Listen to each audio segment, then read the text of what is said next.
Hey, what's up, everybody? BSG Trek Fan 88 here. It's September 10th.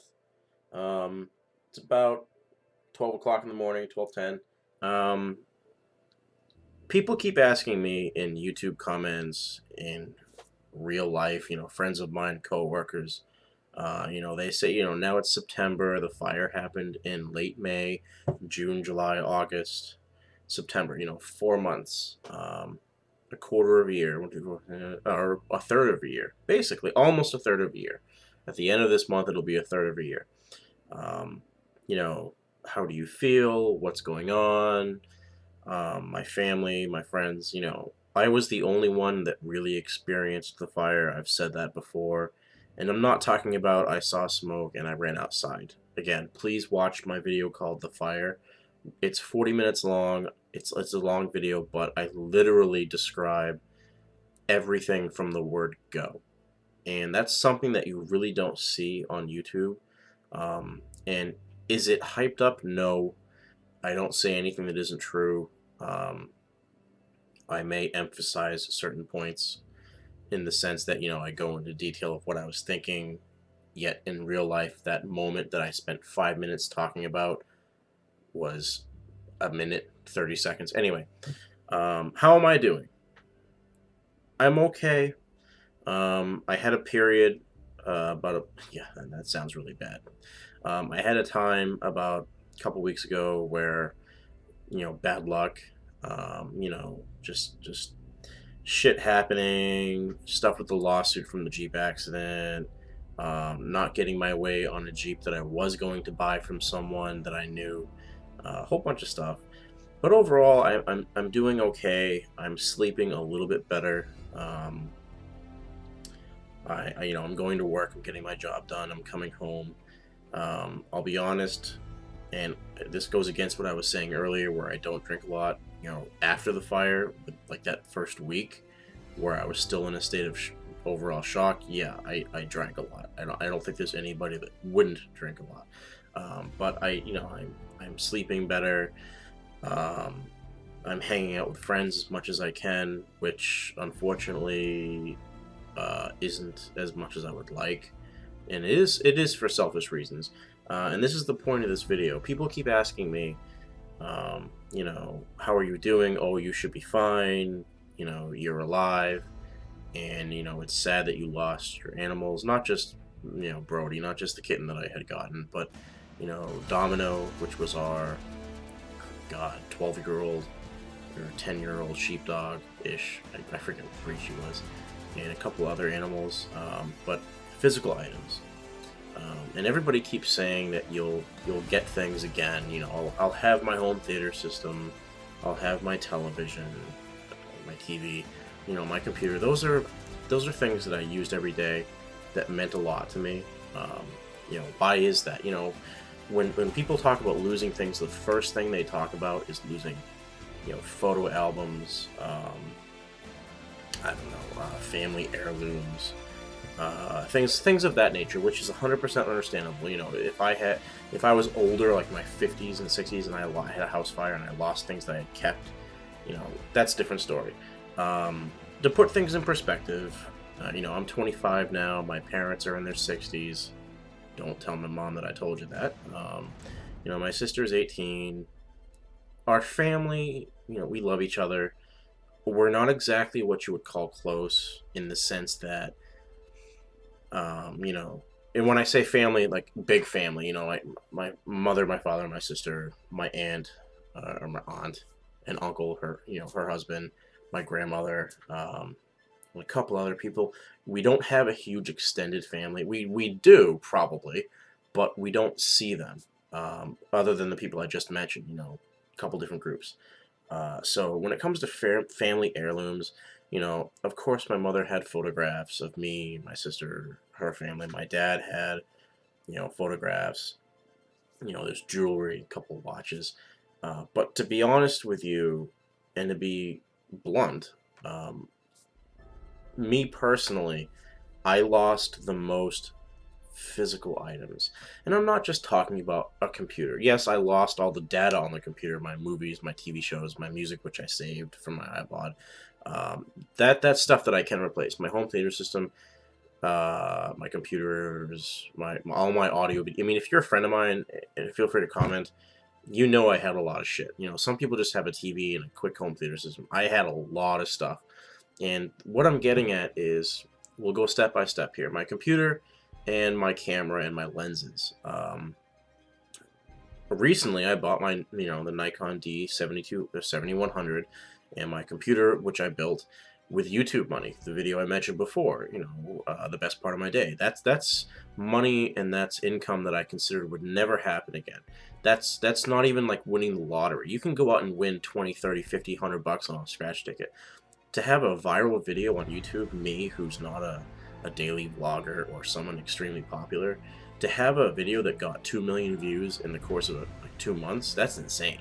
So, I spoke to my parents and said, look, I'm going to get a couple grand, which it was, I'll be honest with you. It was about a total of, between my other videos, but mainly the big video, about 2,500.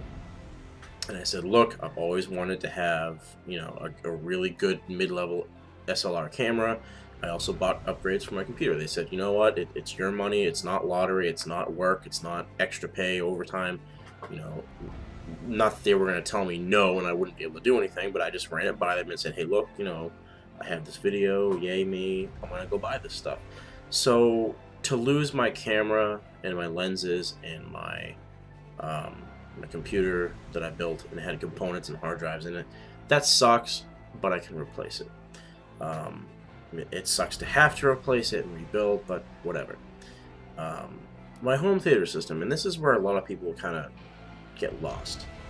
I'm a movie buff, okay? I had hundreds of films, whether on VHS, DVD, Blu-ray, etc., Betamax. Anybody who you talk to about me knows that, one of my biggest traits is I'm a film buff. I can quote movies, I know movies. Some people know music, some people know TV shows. I know movies. Do I know every movie? No, I know a lot. And one of my, ever since I was a kid, my goal as a hobby was to have my own movie theater. Now, obviously, being 25, living at home with my parents, I can't have a movie theater. I don't have a dedicated,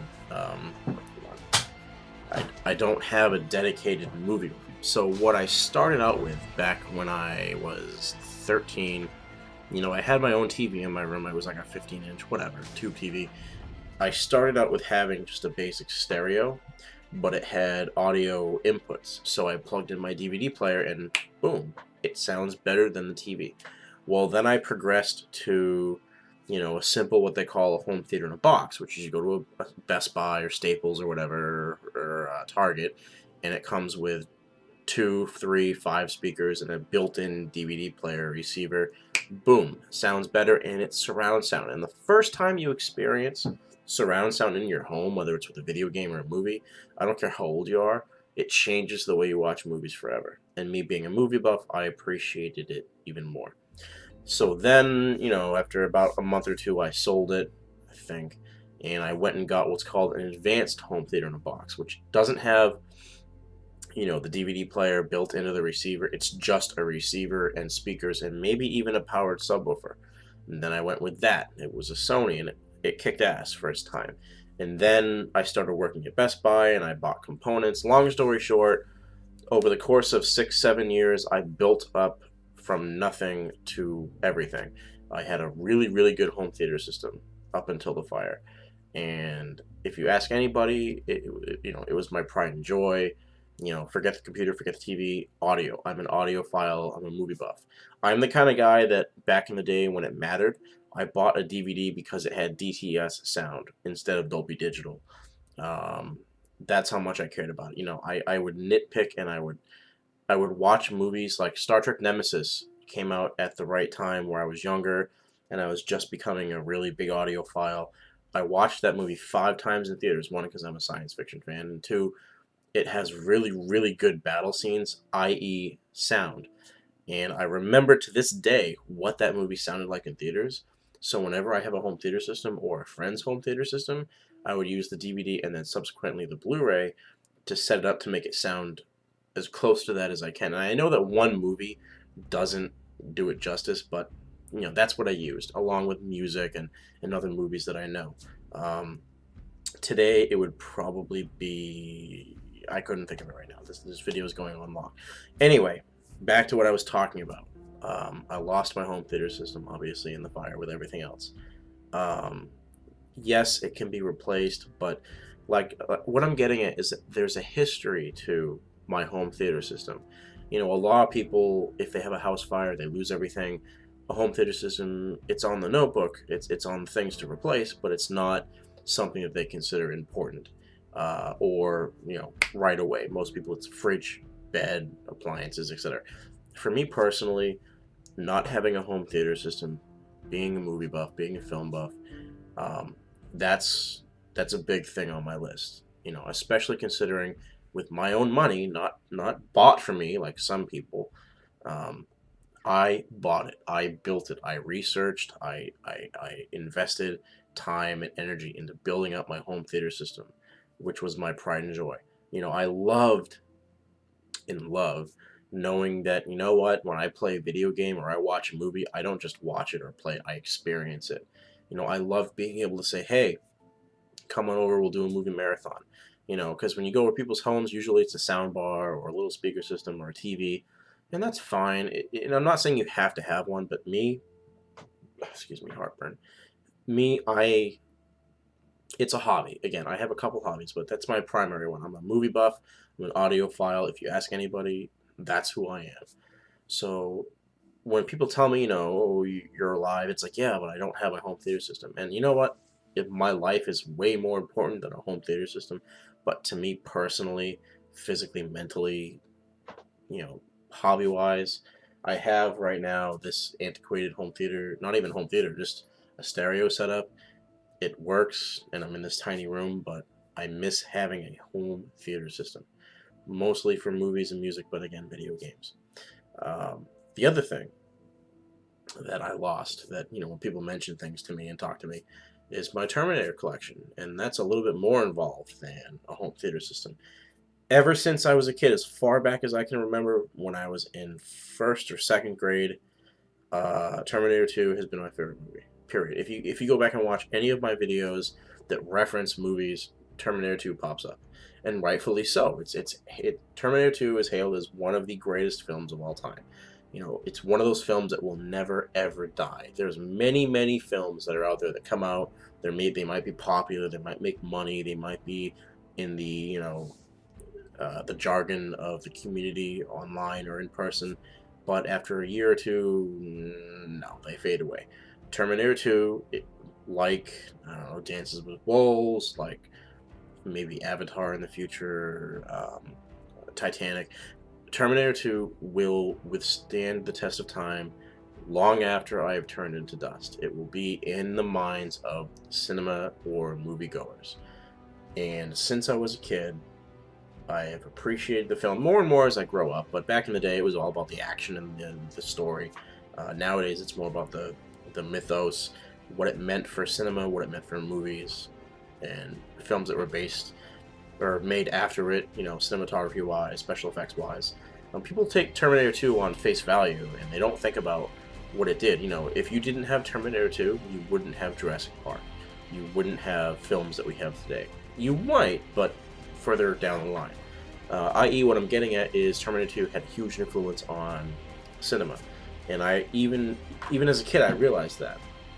So I collected things, Back when I was a kid, Terminator 2, the ride at Universal came out. So there were toys on that, and I bought the toys. And there were Terminator 2 also holds, I think, one of the records for the most... Well, I know it holds the record currently for the most merchandise sold for kids under the age of 18 for a rated R movie. Think about that for a minute. It's rated R, it's restricted, 18 or older, yet hundreds and hundreds of different toys came out for back when it was released for under 18-year-olds. That's pretty interesting if you think about that. Name a movie that did that in this day and age. Maybe The Matrix? I don't know. Anyway, but I appreciated the film as a kid, and I still do. And I'm not gonna go over it now because it's too depressing for me. But if you watch my videos, you'll see my collection, and a lot of people collect things, that they can buy, or I can buy, or you can buy. It's things that you can obtain. I have a lot of what you would consider memorabilia. I had things that you can't easily find, things that do cost money, and things that you know stood on my shelf or shelves that when I got home at the end of the day after work and I would walk by and change and do my normal routine. It sounds stupid, but I was proud. I was happy. I was fulfilled, knowing that I had, I don't know, a Terminator 2 release magazine or a Japanese movie premiere promo book, which they don't even do those anymore. Thinking about it sucks, so I'm not going to get into it. But I had these items, these things, and people, when I tell them, I lost this and that, they're like, oh, whatever. It's not whatever. It's not, oh, you'll get another one. You get in a car accident. I've been in a car accident. I lost my 95 Wrangler. I can get another one. I got another one. I have another Jeep. It's in 2003. It's newer. It's better, but I can get another one. I can't get my Terminator collection. I can't get Brody back. I can't get items that I honestly, if you were to ask me before the fire, hands down, I would have told you, in some capacity or in some form or another, I would have these items until I die. I know that I'm 25 and I'll get a house eventually and get married or hopefully get married and hopefully have kids and grow up, as they say, but everybody has household items or family heirlooms that they've had since they were a kid that people say to get rid of because you're growing up, and they don't.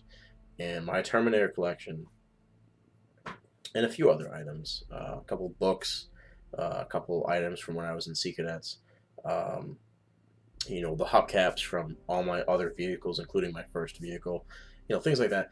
I said to myself, I've always said to myself, I would have these forever.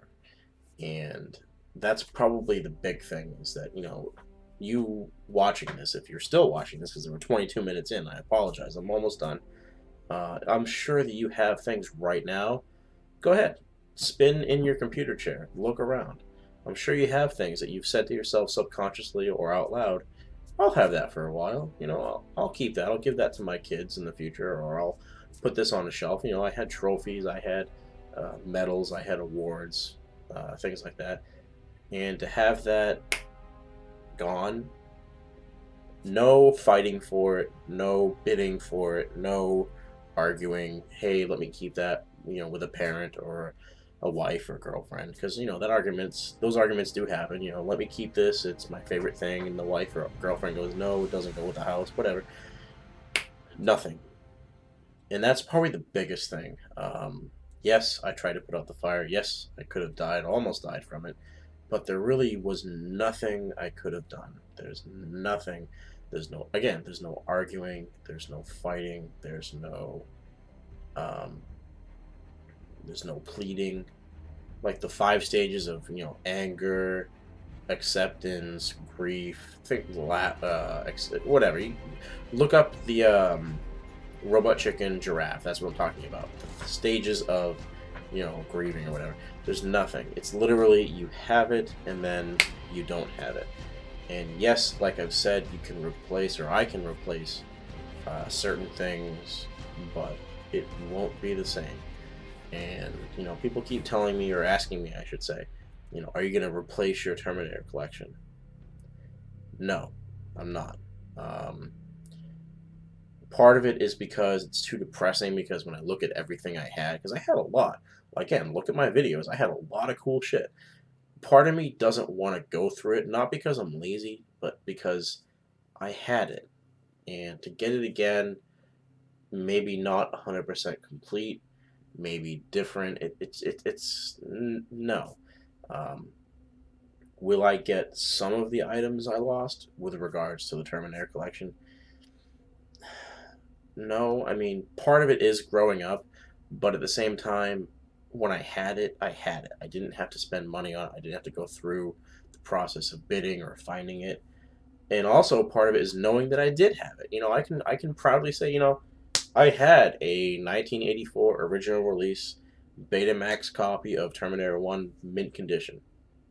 I don't have it now. It's gone now, but I had it. Um, Part of me wishes I could, but I can't. Um, will I have another Terminator collection being my favorite movie? Yes. Will it involve more expensive items? Not necessarily. A couple things. If I had my way, I would get the life-size Terminator because that's something ever since I was a kid I've always wanted to have since they released it back in 1998. But $6,000 is a lot of money to drop on something that I'm not going to say is childish, but that's a lot of money. That's a car. That's a down payment on a lot of items. Um, Maybe if I win this lawsuit with the guy that cut me off and killed my Jeep, that's a different story. Um, will I have some kind of tribute or collection or items regarding Terminator 2? Of course I will. I already have a couple of things that I've bought besides the poster back there that are not going to be put on display until I move in. Um, it's going to be more of an adult theme. It's going to be more compact and detailed. Anyway, so hopefully this video has given you some kind of idea on what I lost and how I feel about it. That's my dog, or my family's dog, squeaking in the background. Anyway, BSG Trek Fan 88 signing out.